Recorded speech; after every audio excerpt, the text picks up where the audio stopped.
Matapos ang mahigit isang taon mula noong siya'y maaresto sa Pilipinas, nakatakda na ngang litisin ang kasong crimes against humanity ni dating Pangulong Rodrigo Duterte sa International Criminal Court. Yan ay matapos kumpirmahin ng ICC ang lahat ng charges laban kay Duterte. Ang tanong ngayon, ano ba ang mga mangyayari sa trial stage ng kaso? Ayon sa ICC, tulad noong pre-trial, 3 rin ang magiging hukom sa trial stage. Pero hindi na pwedeng kunin ang pre-trial judges para umupo bilang hukom sa trial chamber. Hindi pa tukoy kung sino ang magiging hukom sa trial chamber ng kaso laban sa dating Pangulo. Ang trial chamber ang magiging responsable sa mga pagsasagawa ng status conferences o ang pagpupulong kasama ang counsel o abogado ng parehong panig.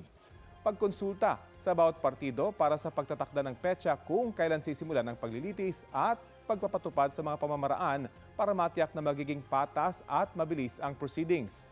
Ang trial chamber din ang magdedesisyon sa iba't ibang preliminary issue kabilang ang paraan ng paglalabas ng mga ebidensya. Sa ilalim ng Article 63 ng Rome Statute, kinakailangang dumalo sa mga pagdinig si dating Pangulong Duterte. Depende na sa desisyon ng mga hukom kung face-to-face ito o sa pamamagitan ng video conferencing. Bilang isang ICC suspect, kabilang sa mga karapatan ni Duterte ang gamitin sa pagdinig ang lingwaheng kaya niyang intindihin at salitain. Magpresenta ng ebidensya at magpatawag ng testigo. Magkaroon ng sapat na oras para paghandaan ang kanyang depensa. Pwede rin siyang manatiling tahimik at hindi rin siya pwedeng pilitin na magbigay ng testimonya.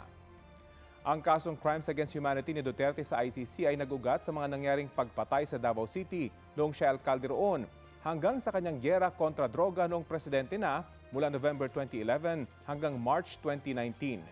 Hindi pa tiyak kung kailan magsisimula ang trial proper pero ayon kay ICC Assistant to Counsel Attorney Cristina Conti, posibleng simulan ito pagkalipas pa ng 8 buwan hanggang 1 taon.